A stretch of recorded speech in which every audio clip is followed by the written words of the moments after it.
बहुत समय पहले की बात है। सोनापुर नामक गांव में दो जुड़वा बहनें टीना और मीना अपनी माँ कावेरी के साथ रहा करती थी। टीना और मीना कहने के लिए तो जुड़वा बहनें थी, लेकिन दोनों में जमीन और आसमान का फर्क था। क्योंकि जहाँ मीना परियों की तरह सुंदर थी, उसके सुनहरे लंबे घने बाल, रंग दूध की तरह सफेद, नीली नीली बड़ी बड़ी आंखें, उसकी सुंदरता में कोई कमी नहीं थी। वहीं दूसरी तरफ टीना सांवली थी, जिस वजह से लोग उसका बहुत मजाक उड़ाया करते थे। एक तरफ मीना की तारीफ करते करते नहीं थकते थे, तो दूसरी तरफ टीना का मजाक उड़ाते उड़ाते नहीं थकते थे। ऐसे ही एक दिन दोनों बहनें पड़ोस में सरिता आंटी की बेटी के बर्थडे पार्टी में जाती हैं। वहां जाने के बाद टीना को देखते ही सब उसके ऊपर हंसने लगते हैं और आपस में बातें करने लगते हैं।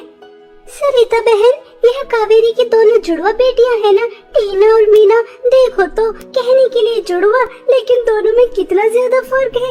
एक कितनी ज्यादा सुंदर तो दूसरी कितनी ज्यादा बदसूरत। काली कलूटी, एक उजाला तो दूसरी काली रात, अंधेरा ही हो जाए। औरतें हो लड़कियां हो, सब टीना को देखकर उसका बहुत मजाक उड़ा रहे थे, उसके ऊपर हंस रहे थे। तभी मीना के पास सरिता की बेटी सोनी आती है और वह मीना से कहती है, अरे यार मीना, तुझे भी क्या जरूरत थी इस काली कलूटी को यहाँ पर लेकर आने की। पूरी पार्टी में ग्रहण लगा दिया, मनहूसियत से फैला दी। मैं तो सिर्फ तुझसे दोस्ती रखती हूँ, तेरी इस काली कलूटी बहन से नहीं। यहाँ पर क्यों लेकर आई है मेरे जन्मदिन पार्टी में? यार, इसे यहाँ से भगा दे। मुझे काले लोग बिल्कुल भी पसंद नहीं है, ये तो तुझे पता है ना। सोनी यार, मैं भी कहाँ पसंद करती हूँ इस काली कलूटी को। मैं तो इसे अपने साथ कहीं लेकर भी जाना पसंद नहीं करती। जब भी इसे अपने साथ कहीं लेकर जाती हूँ, मेरी तो बहुत इंसल्ट होती है। शर्मिंदगी से मेरा सर नीचे झुक जाता है। लेकिन क्या तुम मेरी मम्मी के स्वभाव के बारे में नहीं जानती? अगर इसे कहीं अपने साथ नहीं लेकर जाती तो वे मेरी बहुत पिटाई करती है। बस पिटाई से बचने की वजह से इस काली कलूटी को अपने साथ रखती हूँ।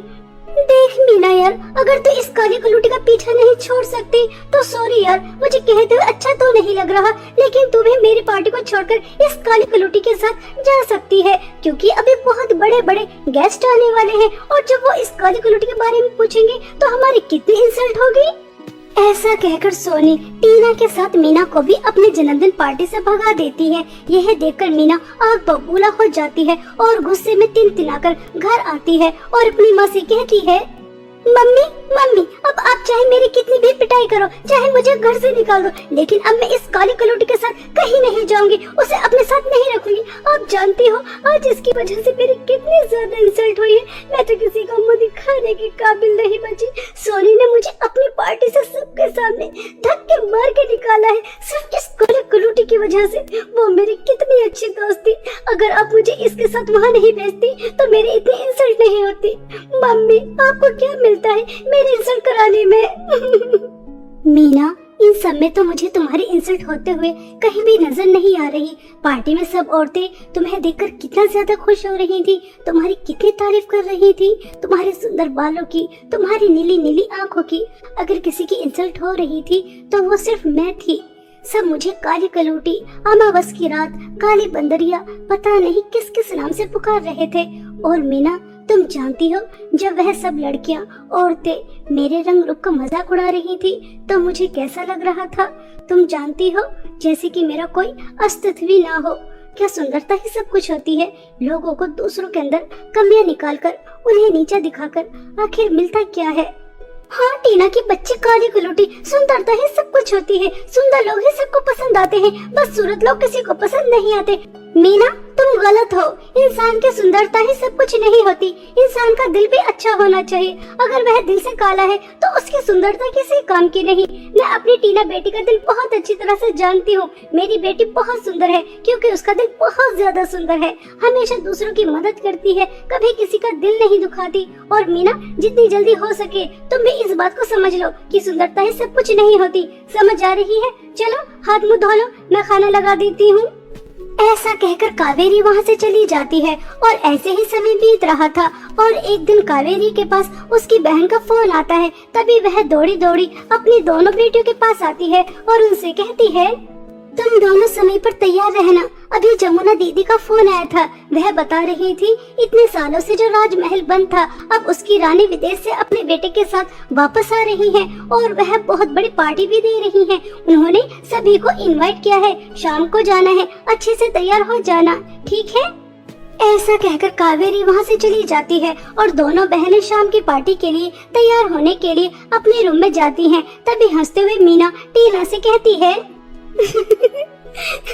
काली कलूटी, काली बदरिया, एक बार तो अपनी शक्ल आईने में तो देख।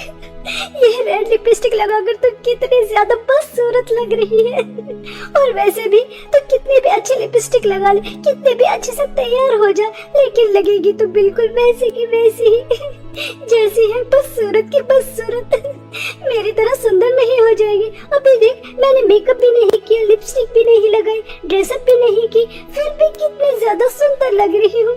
वैसे भी तुझे फ्री में एक एडवाइस दूं, अगर मेरी बात माने तो। हाँ मीना बताओ, तुम मुझे क्या एडवाइस देना चाहती हो? देखिए तो तू अच्छी तरह से जानती है कि तू काली कलूटी बदसूरत है। तुझे देखना कोई पसंद नहीं करता, बल्कि तेरे ऊपर सब हंसते हैं, तेरा कितना मजाक उड़ाते हैं। अगर तू चाहती है कि पार्टी में तेरा कोई मजाक ना उड़ाए, सब तेरे ऊपर ना हंसे, तो मेरी बात मान, तो पार्टी में जाना कैंसिल कर दे। क्योंकि तूने कुछ दिन पहले देखा ही था, सोनी के बर्थडे पार्टी में सब तेरे ऊपर कितना हंस रहे थे। मैं तो बस तेरे भले के लिए कह रही हूँ, क्योंकि ये पार्टी वगैरह बदसूरत लोगों के लिए नहीं होती, सिर्फ सुंदर लोगों के लिए होती है, जैसे कि मैं सुंदर हूँ। मीना कुछ भी कहो, लेकिन आज तुमने बिल्कुल 100% बात बिल्कुल सही कही है। मेरी वजह से तुम्हारी और माँ की बहुत इंसल्ट होगी और सब मेरा मजाक भी उड़ाएंगे। और जब सब मेरा मजाक उड़ाते हैं, मेरे ऊपर हंसते हैं, तो मेरा आत्मविश्वास बहुत कम हो जाता है। इसलिए मैं पार्टी में नहीं जाऊंगी। टीना के इतना कहते ही मीना बहुत ज्यादा खुश हो जाती है और वह बहुत अच्छे से तैयार होकर अपनी माँ के साथ पार्टी में जाने लगती है। अपनी माँ और बहन के पार्टी में जाने के बाद टीना खुद को आईने में देखकर बहुत ज्यादा फूट कर रोती है। आज मैं अपने रंग रूप की वजह से इतनी बड़ी पार्टी में नहीं गई। सब वहाँ पर कितना एंजॉय कर रहे होंगे, बस मुझे छोड़कर। अगर मैं भी सुंदर होती, काली नहीं होती, तो कोई मेरा मजाक नहीं उड़ाता, मेरे ऊपर हंसता नहीं, तो कितना अच्छा होता। मगर ऐसा नहीं है, हकीकत ये नहीं है। मैं काली हूँ, सुंदर नहीं हूँ, मगर क्या मुझे ऐसी लड़कियों को जीने का कोई अधिकार नहीं? क्या मुझे पार्टी शादी में जाने का कोई अधिकार नहीं? मैं खुश नहीं रह सकती? मुझे दुखी करने में, मुझे नीचे दिखाने में आखिर दुनिया वालों को क्या मिलता है? वो मुझे खुश क्यों नहीं रहने देते? ऐसा कहकर टीना बहुत ज्यादा फूट कर रो रही थी। तभी टीना को बाहर से किसी के रोने की आवाज आती है। टीना तुरंत बाहर जाकर देखती है तो एक बूढ़ी औरत रो रही थी। तभी टीना उनसे कहती है, अरे अम्मा जी, आप क्यों रो रही हैं? आखिर क्या परेशानी है? बेटा, मैं इस गांव की नहीं हूँ, आँखों से थोड़ी कमजोर हूँ, चलती चलती रास्ता भटक गई। क्या तुम मुझे मेरे घर तक पहुँचा सकती हो? जी बिल्कुल अम्मा जी, मैं आपको आपके घर तक सही सलामत पहुंचा दूंगी, चलिए। ऐसा कहकर टीना उस बूढ़ी औरत के साथ चलने लगती है। तभी उसे रास्ते में एक जख्मी खरगोश मिलता है, जिसे देखकर टीना कहती है, अम्मा जी, आप थोड़ी देर के लिए यहाँ बैठ जाइए, एक खरगोश बहुत ज्यादा जख्मी है, मैं उसकी मदद कर आती हूँ। ऐसा कहकर टीना अम्मा को पेड़ के नीचे बिठा देती है और खुद उस खरगोश के पास जाती है और आसपास के पेड़ से जड़ी बूटियां लेकर उस खरगोश के जख्मों पे लगा देती है। वह खरगोश कुछ ही देर में पहले से बेहतर हो जाता है। टीना खरगोश की मदद करके अम्मा के साथ थोड़ी दूर और चलती है तो टीना को एक सूखा पेड़ नजर आता है और उसके आसपास गंदगी भी बहुत ज्यादा थी, जिसे देखकर टीना कहती है, अम्मा जी माफ करना, लेकिन बस थोड़ी देर और। यहाँ पर सभी पेड़ हरे भरे हैं, लेकिन एक पेड़ सूखा हुआ है, लगता है काफी समय से इसने पानी नहीं पिया और उसके आसपास भी गंदगी बहुत है। बस मैं उस पेड़ को पानी पिलाकर और उसकी सफाई कर अभी आती हूँ। ऐसा कहकर टीना अम्मा को एक जगह पर बैठा देती है और नदी से पानी लेकर आती है और उस पेड़ को पेट भरकर पानी पिलाती है और उसके बाद उसके आसपास की सफाई भी करती है। और जैसे ही पीछे मुड़कर देखती है तो टीना की आंखें खुली की खुली रह जाती हैं, क्योंकि जो टीना के साथ अम्मा थी वह एक सुंदर परी के रूप में आ जाती है और वह परी टीना से कहती है, टीना तुम बहुत अच्छी हो। सच में तुम्हारा दिल तो शीशे की तरह साफ है। मैं हमेशा परीलोक से पृथ्वी पर घूमने के लिए आती हूँ और ऐसे ही हमेशा की तरह आज भी आ रही थी। तभी मैंने तुम्हारी रोने की आवाज सुनी। तुम अपने रंग रूप को लेकर बहुत ज्यादा रो रही थी। मैं तुम्हारी मदद करना चाहती थी, लेकिन हमारे परीलोक का नियम है, हम कभी भी किसी लालची और बुरे इंसान की मदद नहीं करते। इसलिए मैंने तुम्हारी परीक्षा ली और एक बुढ़िया के रूप में आकर तुमसे मदद मांगी और तुम अपनी परीक्षा में पास हो गई। तुमसे किसी का दुख देखा नहीं जाता। कैसे तुमने खरगोश की मदद की, सूखे पेड़ को पानी पिलाया। अब मैं तुम्हारी मदद कर सकती हूँ। आप मेरे साथ चलो, मेरे जादुई सोने और चांदी की लिपस्टिक की नदी के पास। ऐसा कहकर परी टीना को अपने साथ जादुई सोने और चांदी की लिपस्टिक की नदी के पास ले जाती है, जहाँ पर एक तरफ जादुई सोने की लिपस्टिक बह रही थी और दूसरी तरफ जादुई चांदी की लिपस्टिक बह रही थी। तभी परी दोनों जादुई सोने और चांदी की लिपस्टिक में से एक एक जादुई लिपस्टिक टीना को देती है और उससे कहती है, टीना 3 बार जादुई सोने की लिपस्टिक लगाओ और 2 बार जादुई चांदी की लिपस्टिक लगाओ और उसके बाद देखना जो जादुई सोना चांदी की लिपस्टिक की नदी की जादुई लिपस्टिक से कमाल होगा। परी के ऐसे कहने पर टीना 3 बार जादुई सोने की लिपस्टिक लगाती है और 2 बार जादुई चांदी की लिपस्टिक लगाती है और देखते ही देखते टीना बहुत ज्यादा सुंदर हो जाती है। बिल्कुल ऐसे जैसे आसमान से कोई सुंदर परी उतरी हो। खुद को इतना ज्यादा सुंदर देखकर टीना बहुत ज्यादा खुश होती है और परी को धन्यवाद कहती है। परी जी, आपका बहुत बहुत धन्यवाद। आप कोई मेरे रंग रूप का मजाक नहीं उड़ाएगा, मेरे ऊपर हंसेगा नहीं, सब मुझसे दोस्ती करेंगे। मैं शादी पार्टी में भी जाऊंगी, दोस्त बनूंगी, एंजॉय करूंगी। अब मैं अपनी जिंदगी को भरपूर जीऊंगी। ऐसा कहकर टीना परी को धन्यवाद कहकर खुशी खुशी राजमहल चली जाती है। टीना बहुत ही ज्यादा सुंदर लग रही थी। जो भी कोई उसे एक बार देख रहा था, बार बार देखना चाह रहा था। कुछ देर बाद रानी सुमित्रा देवी अनाउंसमेंट करती हैं, आप सभी लोग हैरान होंगे कि हम इतने सालों बाद अपने गांव क्यों वापस आए हैं। हम आपको बताना चाहते हैं, हम अपने गांव की सुंदर लड़की से अपने बेटे की शादी करवाना चाहते हैं और जिस लड़की की हमें तलाश थी वह हमें मिल चुकी है। हम वह फ्लोक में सबसे सुंदर लड़की खड़ी है, उसी से अपने बेटे राजकुमार सम्राट की शादी करवाना चाहते हैं। फ्लोक में सुंदर लड़की कोई और नहीं बल्कि टीना ही थी। यह सुनकर टीना बहुत ज्यादा खुश हो जाती है और कुछ समय बाद मीना और उसकी माँ को भी पता चल जाता है कि सुंदर लड़की और कोई नहीं बल्कि टीना ही है। कावेरी तो बहुत ज्यादा खुश होती है, लेकिन मीना अंदर ही अंदर जल भूनकर राख हो जाती है और वह टीना से कहती है, तो इतनी ज्यादा बदसूरत थी, काली गलूटी थी, अचानक कितनी ज्यादा सुंदर कैसे हो गई, मुझे नहीं बताएगी? मीना, क्योंकि मेरे पास जादुई सोने और चांदी की लिपस्टिक है, जिसे लगाते ही मैं इतनी ज्यादा सुंदर हो गई। अरे वो, जब ये काली कलूटी बदसूरत इतनी ज्यादा सुंदर हो सकती है तो मैं तो कितनी ज्यादा सुंदर हूँ, और भी ज्यादा सुंदर हो जाऊंगी। मुझसे ज्यादा सुंदर और कोई नहीं होगा और फिर राजकुमार सम्राट से तो मेरी ही शादी होगी। इस काली कलूटी की नहीं, घर जाते ही तुरंत जादुई सोने और चांदी की लिपस्टिक लगा लूंगी। फिर देखना टीना की बच्ची तो कैसे करती है राजकुमार सम्राट से शादी। ऐसा सोचकर मीना अंदर ही अंदर बहुत खुश होती है और घर जाने के बाद तुरंत टीना के पर्स से जादुई सोने और चांदी की लिपस्टिक निकालती है और लगा लेती है। मीना को नहीं पता था कि जादुई सोने और चांदी की लिपस्टिक किस तरह से लगाई जाती है, इसलिए वह गलत तरीके से लगा लेती है और उसको उसके गलत परिणाम भी भुगतने पड़ते हैं, क्योंकि उसे लगाते ही मीना बहुत ही ज्यादा बदसूरत हो जाती है। खुद को इतना ज्यादा बदसूरत देखकर मीना बहुत फूट फूट कर रोती है, लेकिन अब कुछ नहीं हो सकता था। मीना ऐसे ही बदसूरत रहती है और टीना की कुछ समय बाद राजकुमार सम्राट से शादी हो जाती है और वह उसके साथ विदेश वापस चली जाती है और वहां जाकर एक हंसी खुशी जीवन बिताती है। इसी तरह टीना के अच्छे स्वभाव की वजह से उसकी जिंदगी में खुशियां ही खुशियां आ गई, और वहीं दूसरी तरफ मीना के बुरे स्वभाव, घमंड और लालच की वजह से उसकी जिंदगी में अंधेरा ही छा गया। बहुत समय पहले की बात है। सोनापुर नामक गांव में 3 बहनें प्रीति, कृति और श्रुति अपनी दादी के साथ रहा करती थी। दादी प्रीति और कृति से तो बहुत ज्यादा प्यार किया करती थी, लेकिन वह श्रुति की तरफ देखना भी पसंद नहीं करती थी। श्रुति अपनी दादी की प्यार की एक झलक पाने के लिए घर का सारा काम करती थी, उनकी हर बात मानती थी, उन्हें कभी कोई शिकायत का मौका नहीं देती थी। लेकिन वह इस सब के बावजूद भी दादी सिर्फ और सिर्फ प्रीति और कृति से ही प्यार किया करती थी। एक दिन वह बहुत सारी शॉपिंग करके लेकर आती हैं और प्रीति और कृति को आवाज लगाती हैं, कृति और प्रीति, मेरी दोनों शहजादी पोतियों, कहाँ हो? जरा बाहर तो आओ। देखो आज तुम्हारी दादी तुम दोनों के लिए कितना सब कुछ लेकर आई है। सुंदर सुंदर ड्रेस, सुंदर सुंदर कलर की नील पॉलिश, सुंदर सुंदर कलर की लिपस्टिक। आओ आओ, जल्दी आओ, जरा अपना सामान तो देखो।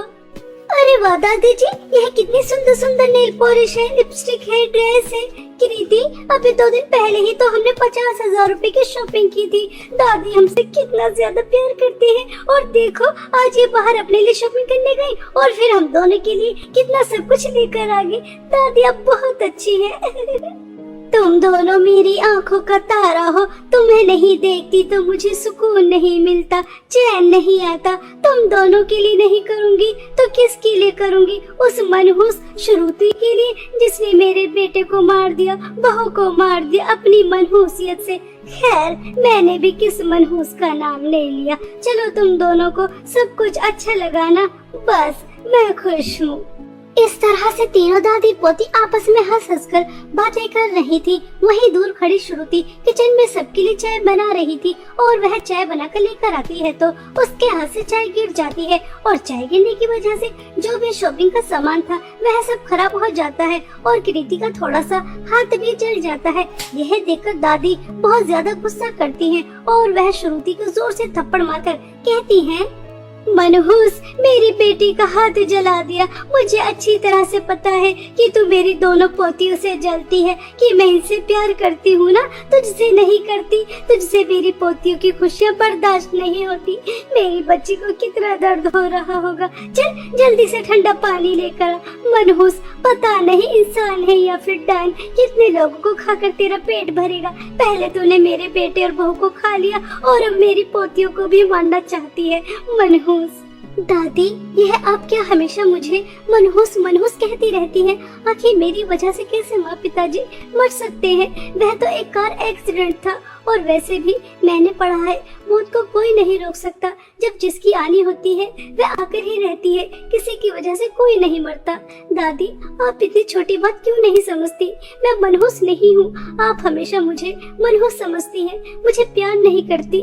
मैं भी आपकी प्यार की एक झलक पाने के लिए कितना सब कुछ करती हूँ, आपकी हर बात मानती हूँ, घर का सारा काम करती हूँ, लेकिन फिर भी आप मुझे गलत समझती हैं। प्रीति और कृति से कितना सारा प्यार करती हैं, सारा दिन ये शॉपिंग करती हैं, दोस्तों के साथ घूमती हैं, आपकी बात भी नहीं सुनती, फिर भी आपको उन्हीं से प्यार क्यों? दादी जी, इतना भेदभाव क्यों दादी? मैं आज भी उस दिन को भूली नहीं हूँ जिस दिन वह तेरे बर्थडे वाले दिन तेरा केक लेने गए थे और उस एक्सीडेंट में दोनों बहू और बेटे चले गए। तेरी वजह से बाहर गए और तेरी वजह से एक्सीडेंट हुआ, इसलिए तू मनहूस है। प्रीति और कृति का तू मुकाबला नहीं कर सकती। वह दोनों तो मेरी आंखों की ठंडक है और तू मेरा दिल जलाती है। तुझे देखने का भी दिल नहीं चाहता। हट जा मेरी आंखों से, दूर हो जा, चली जा यहाँ से। बेचारी श्रुति रोते हुए वहाँ से आ जाती है और घर का सारा काम करने के बाद अपने रूम में जाकर अपने माता पिता को याद कर बहुत रोती है। माँ पिताजी, आखिर कब तक दादी जी मुझे मनहूस समझती रहेंगी, मुझसे प्यार नहीं करेंगी? देखिए, वो मुझे मनहूस समझती है, इसलिए मुझे कुछ भी नहीं दिलवाती। मेरे पास ना अच्छे कपड़े हैं, ना अच्छा मेकअप है, ना कोई और सामान। प्रीति और कृति से कितना ज्यादा प्यार करती है। उन्हें 50-50 हजार रुपए यूं ही दे देती है शॉपिंग करने के लिए और खुद भी इतने सारे शॉपिंग करके लेकर आती है। वह दोनों फुल एंजॉय कर रही है अपने दोस्तों के साथ और मैं दादी को खुश करने के लिए घर का सारा काम करती हूँ, उनकी सेवा करती हूँ ताकि वह मुझसे प्यार करने लगे, लेकिन ये सब बेकार है। वह मुझसे कभी प्यार नहीं करेंगी, कभी प्यार नहीं करेंगी। इस तरह से श्रुति अपने माता पिता को याद करते हुए रोते रोते सो जाती है। ऐसे ही समय बीत रहा था।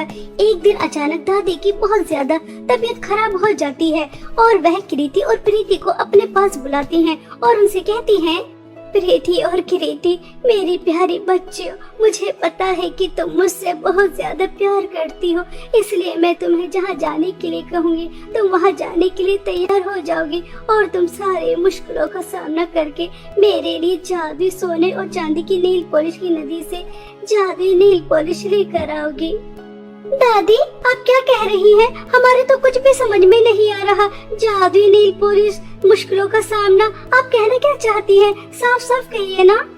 बेटा मैंने सुना है हमारे गांव के बाहर जो जंगल है उसके पीछे एक पहाड़ है, वहाँ पर जादुई सोने और चांदी की नेल पॉलिश की नदी बहती है। अगर तुम वहाँ से जादुई नेल पॉलिश लेकर आ जाओगी तो मैं बिल्कुल ठीक हो जाऊंगी। मुझसे चला नहीं जा रहा, मेरे हाथ नहीं उठ पा रहे, उसे लगाते ही मैं बिल्कुल ठीक हो जाऊंगी। क्या बेटा तुम वहाँ जाकर वह लेकर आ सकती हो?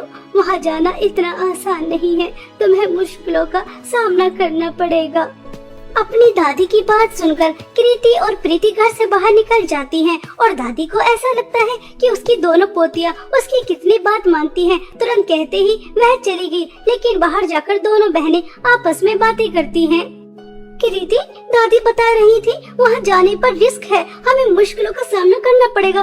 दादी की तो अब उम्र हो चुकी है, उन्हें चलने की क्या जरूरत? घर का काम करने के लिए वह है ना नौकरानी श्रुति, और बाहर की बागडोर हमने संभाल रखी है। हम दोनों बहन है ना, अब हम उस बुढ़िया के लिए क्यों फालतू में रिस्क उठाएं? प्रीति क्या कहती है? मैं सही कह रही हूँ ना? हमें वहाँ पर नहीं जाना चाहिए। हाँ प्रीति तो कह तो बिल्कुल सही रही है। और वैसे भी हमारे गांव के जंगल कितने ज्यादा खतरनाक हैं, वहाँ पर कितने खतरनाक खतरनाक सांप और बिच्छू रहते हैं। ना बाबा ना, मैं अपनी जान खतरे में नहीं डाल सकती। अभी मेरी उम्र ही क्या है, मुझे जीना है, दोस्तों के साथ एंजॉय करना है। दादी की तो उम्र हो चुकी है, अब हम उनके लिए अपनी जान खतरे में क्यों डालें? और वैसे भी प्रीति आज हमारा दोस्तों के साथ पार्टी करने का प्लान है, तो चल हम पार्टी करने चलते हैं। और दादी से आकर झूठ बोल देंगे, ड्रामा कर देंगे कि हम वहाँ पर गए थे, हमें नहीं मिली। और वैसे भी बेचारे हम पर आँख बंद करके भरोसा करती हैं, हमारी बातों में यूं ही आ जाएंगे। हमसे ये प्यार जो इतना ज्यादा करती है। इस तरह से दोनों हंस-हंसकर बातें कर रही थी। यह सारी बातें श्रुति सुन लेती है और वह दोनों के पास आती है और दोनों को एक एक जोर से थप्पड़ मारकर कहती है, प्रीति और कृति तुम जैसा मतलबी और स्वार्थी इंसान मैंने आज से पहले कभी नहीं देखा। दादी तुमसे कितना ज्यादा प्यार करती है, तुम पर कितना ज्यादा भरोसा करती है, और तुम उन्हें धोखा देने की बात कर रही हो। जिन्होंने तुम्हें इतना प्यार दिया, क्या तुम उनके लिए इतना सा काम नहीं कर सकती? सुन बहन जी, अगर तुझे इतना शौक है ना उस बुढ़िया की मदद करने का, तो तू जाकर लिया जादू सोने और चांदी की नेल पॉलिश की नदी से जादू नेल पॉलिश। हमें कोई शौक नहीं है मरने का उस बुढ़िया की वजह से। वैसे भी उसकी तो उम्र हो चुकी है, हम अपनी जान खतरे में क्यों डालें? चल कृति, हमें देर हो रही है पार्टी में जाने के लिए। ऐसा कहकर प्रीति और कृति वहाँ से चली जाती हैं। तभी श्रुति सोचती है, दादी को मैं इतने दर्द में नहीं देख सकती, उन्हें कितनी ज्यादा तकलीफ हो रही है। मुझे जादुई सोने और चांदी की नेल पॉलिश की नदी से जादुई नेल पॉलिश लेकर ही आनी होगी, चाहे इसके लिए मुझे कितनी भी कठिनाइयों का सामना क्यों न करना पड़ जाए। मैं मेरी दादी को तकलीफ में नहीं देख सकती। ऐसा सोचकर श्रुति जादुई सोने और चांदी की नेल पॉलिश की नदी से जादुई नेल पॉलिश लेने के लिए निकल जाती है। उस घने जंगल में उसे एक बहुत खतरनाक भालू नजर आता है जो श्रुति की तरफ हमला करने वाला होता है। तभी श्रुति अपनी जान बचाकर वहां से भाग निकलती है। कुछ दूर और चलने के बाद उसे दो जहरीले सांप मिलते हैं। श्रुति उनसे भी अपनी जान बचाकर निकल जाती है। बहुत मुश्किलों का सामना करने के बाद उसे जादुई सोने और चांदी की नेल पॉलिश की नदी मिल जाती है। और जैसे ही वह जादुई सोने और चांदी की नेल पॉलिश की नदी से जादुई नेल पॉलिश लेने वाली ही होती है, तभी वहाँ पर एक बहुत खतरनाक चुड़ैल आ जाती है और वह श्रुति से कहती है, बेवकूफ लड़की, तूने यहाँ पर आने की हिम्मत कैसे की? क्या तुझे पता नहीं यहाँ आना मना है? यहाँ इंसान आते तो अपनी मर्जी से हैं, लेकिन जाते मेरी मर्जी से हैं। और मेरी मर्जी उस इंसान को भेजने के लिए नहीं होती, उसे खाने की होती है। अब मैं तुझे तलकर, भूनकर, नमक मिर्च डालकर बहुत मजे से खाऊंगी। कोई यहाँ आने की गलती नहीं करता, तूने बहुत बड़ी गलती की है बेवकूफ लड़की, अब मैं तुझे खा जाऊंगी। चुड़ैल जी, आप मुझे पाना चाहती है ना, खाना चाहती है ना, तो खा लेना, लेकिन अभी मुझे मेरी दादी के लिए इस जादुई सोने और चांदी की नेल पॉलिश की नदी से जादुई नेल पॉलिश दे दो, ताकि मेरी दादी इसे लगाकर ठीक हो जाए। वह काफी समय से चल नहीं पा रही, अपने हाथ से खाना नहीं खा पा रही, वह बहुत ज्यादा तकलीफ में है, बहुत दर्द में है। कृपया करके मेरी दादी के लिए जादुई सोने और चांदी की नेल पॉलिश की नदी से जादुई नेल पॉलिश दे दो। मैं आपसे वादा करती हूँ, अपनी दादी को जादुई नेल पॉलिश देकर मैं आपके पास वापस आ जाऊंगी। कृपया करके मेरी मदद करो। वैसे तो मैं इंसानों पर भरोसा नहीं करती क्योंकि वह भरोसे के लायक नहीं होते, लेकिन तुम्हारी आंखों की चमक, तुम्हारा दर्द मुझे तुम पर भरोसा करने पर मजबूर कर रहा है। ठीक है, तुम इस नदी से एक जादुई सोने की नेल पॉलिश और दूसरी जादुई चांदी की नेल पॉलिश लेकर जा सकती हो। जादुई सोने और चांदी की नेल पॉलिश की मदद से तुम्हारी दादी बिल्कुल ठीक हो जाएंगी, लेकिन जैसा तुमने मुझसे वादा किया है, अपना वादा पूरा करना, ठीक है? चुड़ैल की बातें सुनकर श्रुति खुश हो जाती है और वह जादुई सोने और चांदी की नेल पॉलिश की नदी से जादुई सोने और चांदी की एक एक नेल पॉलिश लेकर घर वापस जा रही थी। तभी रास्ते में उसे कृति और प्रीति मिलती हैं और वह उससे जादुई सोने और चांदी की नेल पॉलिश लेकर घर चली जाती हैं और अपनी दादी से कहती हैं, यह लीजिए दादी, जादुई सोने और चांदी की नेल पॉलिश। हम बहुत मुश्किलों का सामना करके आपके लिए यह लेकर आए हैं। हमारी जान जाने वाली थी, लेकिन हमने अपनी जान की परवाह भी नहीं की और आपके लिए जादुई सोने और चांदी की नेल पॉलिश लेकर आए हैं। यह लीजिए, जल्दी से लगा लीजिए। दादी जैसे ही वह जादुई सोने और चांदी की नेल पॉलिश अपने हाथों और पैरों पर लगाती हैं तो वह बिल्कुल स्वस्थ हो जाती हैं। उनके हाथ और पैर हिलने लगते हैं। तभी दादी उठने के बाद कृति और प्रीति को जोर से थप्पड़ मारती हैं और उनसे कहती हैं, तुमने क्या मुझे बेवकूफ समझा है? ये बाल क्या मैंने धूप में सफेद किए हैं? मुझे पता नहीं कि यह जादुई सोने और चांदी की नेल पॉलिश अपनी जान पर खेलकर कौन लेकर आया? श्रुति बेटा, आओ मेरे पास आओ। मैंने हीरे को पहचानने में कितनी ज्यादा गलती कर दी। हीरे को पत्थर और पत्थर को हीरा समझ बैठी। प्रीति और कृति, जो भी जादुई सोने और चांदी की नेल पॉलिश की नदी के पास जाता है तो उसकी तस्वीर उसके सामने आ जाती है। श्रुति बेटा, तुमने उस चुड़ैल से वादा क्यों किया? अब तुम्हें अपना वादा पूरा करना होगा। तुमने मेरी जान बचाने के लिए अपनी जान खतरे में डाल दी। मुझे माफ कर दो, मैंने तुम्हें कितना गलत समझा। हो सके तो मुझे माफ कर दो। तुम कितनी अच्छी हो बेटा। दादी कोई बात नहीं, मुझे आपका प्यार मिल गया, मानो दुनिया की सारी खुशियाँ मिल गई। मुझे इस बात का बिल्कुल भी अफसोस नहीं कि अब मुझे मेरी जान देनी पड़ेगी। आप खुश हैं, आप मुझसे प्यार करती हैं, मेरे लिए यही काफी है।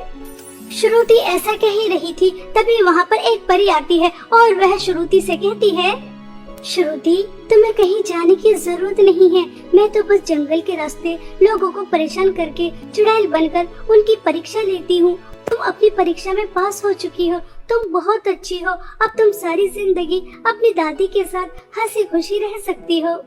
ऐसा कहकर वह परी वहाँ से चली जाती है। तभी दादी कृति और प्रीति से कहती हैं, प्रीति और कृति, बहुत ऐश की काट ली तुमने। अब तुम्हें सीधा करने का समय आ गया। अब तुम दोनों स्टोर रूम में रहोगी। तुम्हारी पॉकेट मनी बिल्कुल बंद। अब तुम बाहर भी नहीं जाओगी। अब घर में रहकर घर का सारा काम करोगी। समझ आ रही है? इसी तरह तुम सीधी होगी।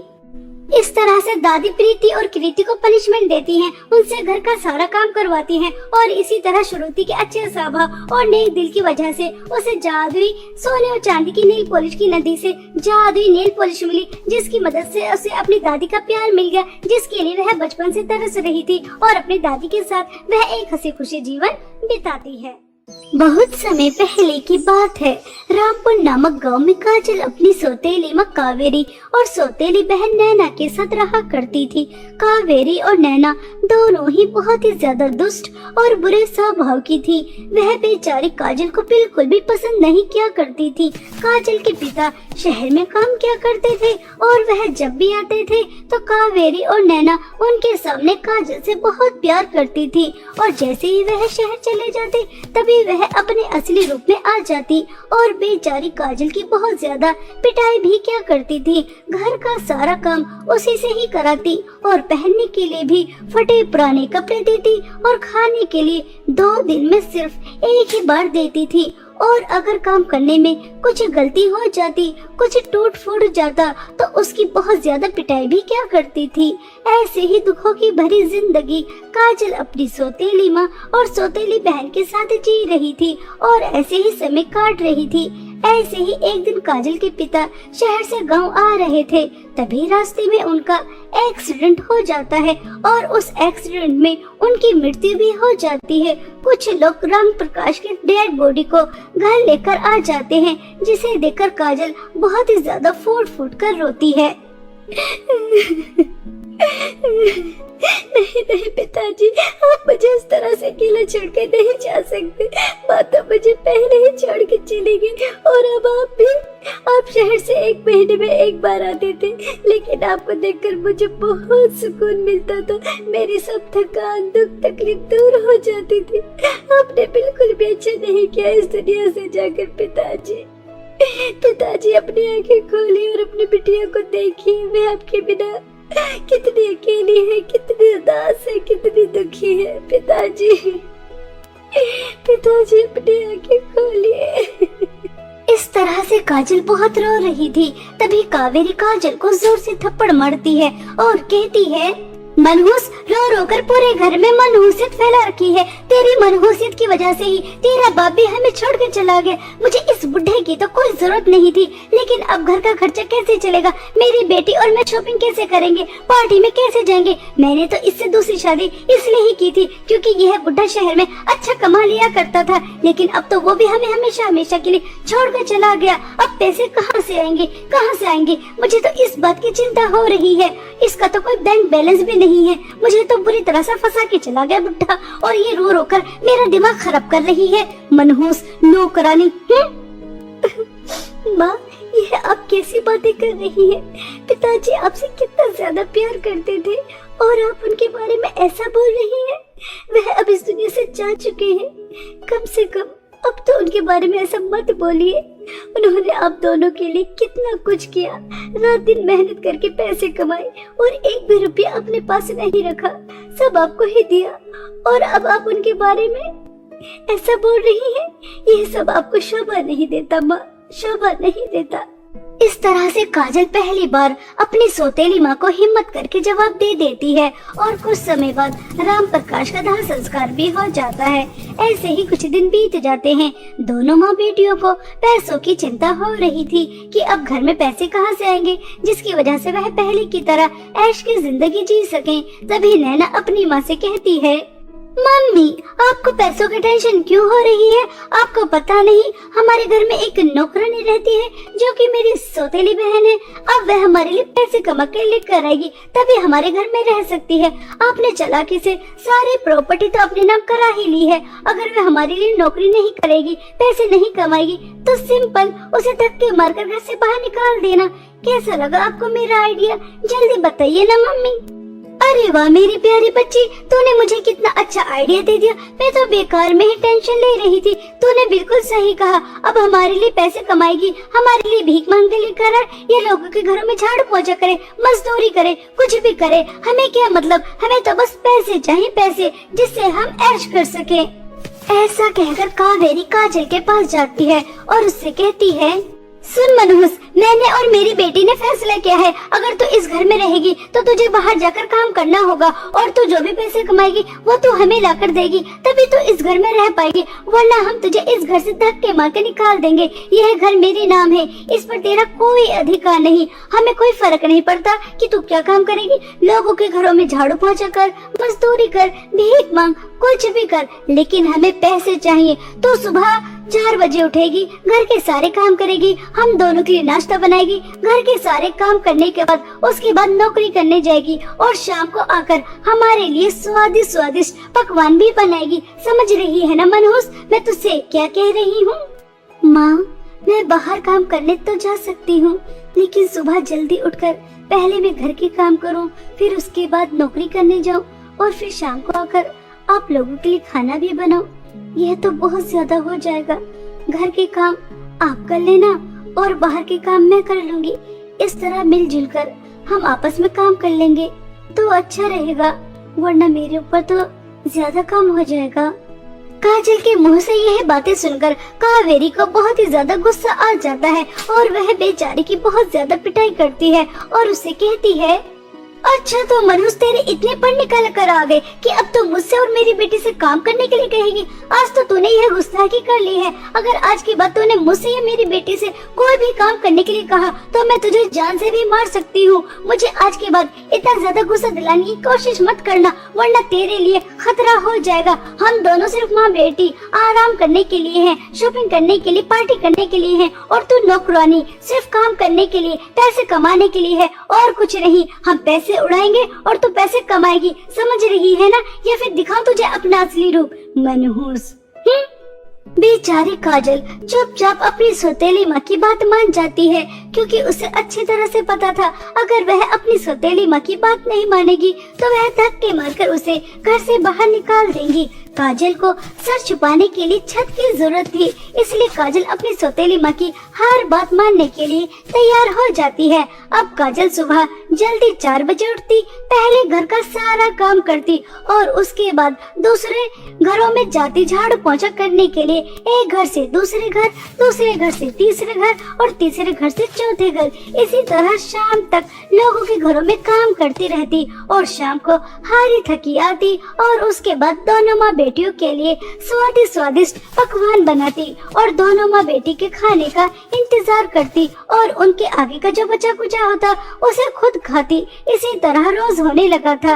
एक दिन काजल काम करके शाम को घर वापस आ रही थी, तभी उसे मॉल में सेल लगी नजर आती है और वह अपने लिए कुछ शॉपिंग कर लेती है। जब वह शॉपिंग करके घर वापस आती है तो दोनों माँ बेटी उसके हाथ में शॉपिंग बैग देखकर आग बबूला हो जाती है और नैना वह शॉपिंग बैग छीनकर उसको जोर से थप्पड़ मारकर कहती है, क्यों रे महारानी, तेरी इतनी हिम्मत हो गई कि तू अपने लिए इतनी सारी शॉपिंग अकेले कर आई, 4 पैसे कमाने लगी तो तू अपनी औकात भूल गई। तुझे पता नहीं तो इस घर की नौकरानी है, तो अपने लिए कुछ भी नहीं खरीद सकती, खाने से लेकर पहनने तक हम तुझे देंगे। तेरी हिम्मत कैसे हुई यह सब लेकर आने की? चल यहाँ से दफा हो, यह सब कुछ अब मेरा है। तुझे मैंने अभी कुछ दिन पहले ही अपने पुराने कपड़े दिए थे, पुराना पर्स दिया था, उसी से अपना गुजारा कर। देखो तो कितनी शॉपिंग करके लेकर आई है मनहूस नौकरानी, चल हट यहाँ से।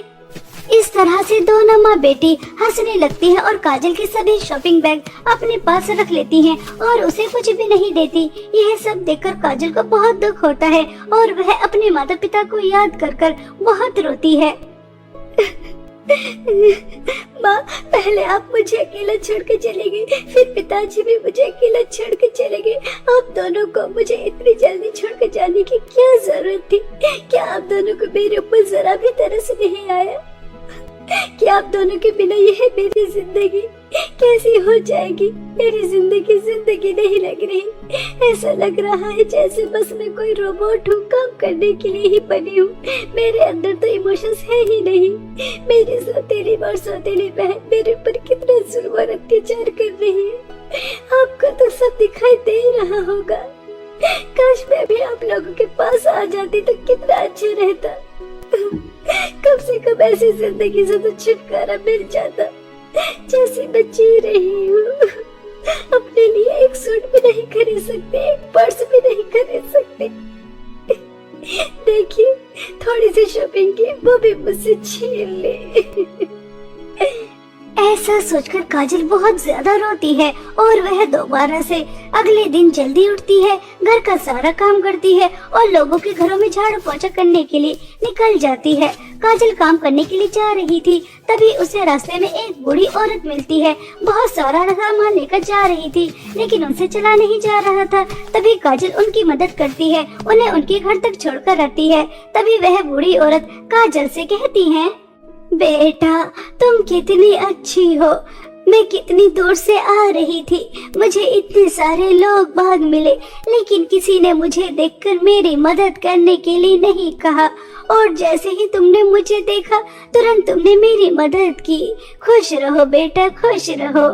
काजल तुरंत उस बूढ़ी औरत की मदद करके अपने काम पर जाने के लिए जल्दी जा रही थी। तभी उसे कहीं से आवाज आती है, अरे यहाँ कोई आसपास है क्या? कोई मुझे पानी पिला सकता है?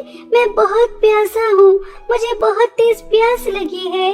काजल वह आवाज सुनकर थोड़ी दूर चलती है तो एक हिरण प्यास के मारे करहा रहा था। काजल तुरंत नदी से पानी लेकर आती है और उस हिरण को पिलाती है। वह हिरण पेट भरकर पानी पी लेता है और फिर काजल से कहता है, काजल, तुम कितनी अच्छी हो। तुम्हें काम पर जाने के लिए देरी हो रही थी, फिर भी तुमने मेरी आवाज सुनी, मुझे पानी पिलाया।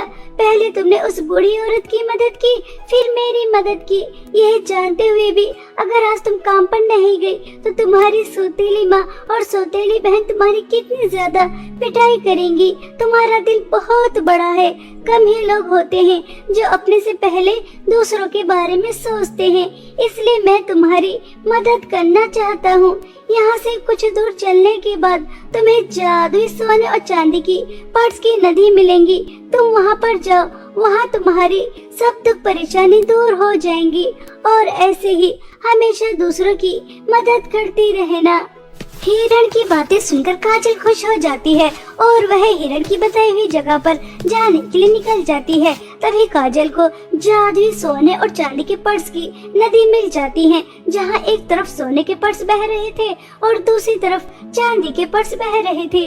तभी जादुई सोने के पर्स से आवाज आती है, अगर तुम मेरे जादुई सोने के पर्स के अंदर हाथ डालोगी तो तुम्हें बहुत सारे सोने के सिक्के, हीरे जवाहरात मिलेंगे। लेकिन उससे पहले तुम्हें मेरे लिए एक काम करना होगा। मेरी शक्तियाँ दिन पर दिन कम होती जा रही हैं, इसलिए मेरे जादुई सोने के पर्स की नदी को 10 बच्चों की बलि चाहिए। क्या तुम 10 बच्चों की बलि चढ़ाने के लिए तैयार हो? तभी तुम्हें यह जादुई सोने का पर्स मिलेगा और तुम इस दुनिया पर राज करोगी। तुमसे ज्यादा अमीर कोई और हो ही नहीं सकता। काजल, मेरी भी शक्तियाँ दिन पर दिन कम होती जा रही है, लेकिन मैं तुमसे 10 बच्चों की बलि नहीं मांगूंगा।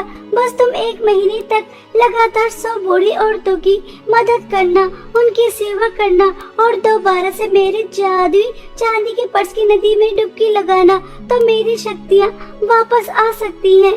लेकिन उसके बदले तुम्हें कुछ नहीं मिल सकता, बस मैं जीवित रह सकता हूँ और मेरे पास तुम्हें देने के लिए कुछ नहीं है। अगर तुम ऐसा नहीं करोगी तो कुछ दिन बाद मैं खत्म हो जाऊंगा।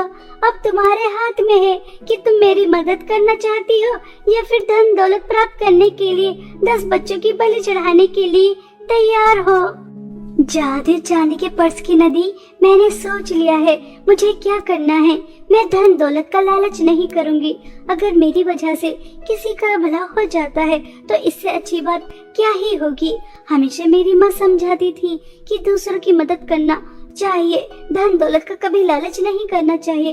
धन दौलत क्या है, एक न एक दिन वह खत्म ही हो जाती है, लेकिन अगर तुम किसी की मदद करते हो तो वह हमेशा तुम्हें याद रखता है और मुसीबत के समय तुम्हारी मदद भी जरूर करता है। इसलिए मैं तुम्हारी मदद करना चाहती हूँ, मुझे धन दौलत नहीं चाहिए। ऐसा कहते ही काजल वहाँ से जाने लगती है। तभी जादुई चांदी के पर्स की नदी से आवाज आती है, काजल, तुम्हें यहाँ से जाने की कोई जरूरत नहीं है। तुमने धन दौलत का लालच नहीं किया, तुमने दूसरों की मदद करने का फैसला किया। मैं तो बस तुम्हारी परीक्षा ले रही थी और कुछ नहीं। तुम अपनी परीक्षा में पास हो चुकी है। अब तुम जादुई चांदी के पर्स की नदी से एक जादुई चांदी का पर्स लेकर जा सकती हो। जब भी तुम इसके अंदर हाथ डालोगी तो तुम्हें पैसे ही पैसे मिलेंगे। इस जादुई चांदी के पर्स के पैसे कभी खत्म नहीं होंगे। जादुई चांदी के पर्स की नदी की बातें सुनकर काजल खुश हो जाती है और अब वह अपनी सौतेली माँ के घर वापस नहीं जाती। जादुई चांदी के पर्स से पैसे निकालती है और अपने लिए एक सुंदर सा घर खरीदती है और एक बहुत बड़ी शॉप खोलती है, जिसके अंदर वह बहुत सुंदर सुंदर पर्स रखती है और गांव के गरीब और परेशान लोगों की भी बहुत मदद करती है। इस तरह काजल अपनी सौतेली माँ से बहुत दूर एक हंसी खुशी जीवन बिता रही थी। ऐसे ही एक दिन दोनों माँ बेटी पर्स खरीदने जाती हैं, तो वह काजल की ही शॉप पर जाती है और काजल को देखकर हैरान हो जाती है। मम्मी, यह इस नौकरानी की शॉप है। यह कितनी ज्यादा अमीर होगी। इस नौकरानी ने जरूर कहीं लंबा हाथ मारा है, तभी तो यह हमारा घर छोड़कर यहाँ आकर इतनी दूर शहर में बस गई और अपनी इतनी बड़ी शॉप भी खोल ली। नहीं नहीं बेटा, अगर यह नौकरानी चोरी करती तो इतनी खुले आम काम नहीं करती। चक्कर कुछ और है, पता लगाना ही होगा। ऐसा सोचकर दोनों माँ बेटी काजल के ऊपर नजर रखने लगती हैं और एक दिन काजल आधी चांदी के पर्स से पैसे निकाल रही थी और उसी समय उन्हें पता चल जाता है कि काजल के पास चांदी का पर्स है, जिसे देखकर दोनों माँ बेटी बहुत खुश होती हैं और एक दिन मौका देकर उसे चुरा भी लेती हैं और जैसे ही चुरा कर अपने घर लेकर आती हैं और उसके अंदर हाथ डालती हैं तो उसके अंदर से बहुत सारे सांप निकल कर आते हैं और दोनों माँ बेटी को तुरंत ही डस लेते हैं। दोनों माँ बेटी की तुरंत ही मृत्यु हो जाती है और उन्हें उनके लालच और बुरे स्वभाव की सजा बहुत अच्छी तरह मिल जाती है और जादू चांदी का पर्स दोबारा से काजल के पास पहुंच जाता है, जिसकी मदद से वह अपने साथ साथ औरों की भी जिंदगी में खुशियां लेकर आती है और खुद भी एक हंसी खुशी जीवन बिताती है।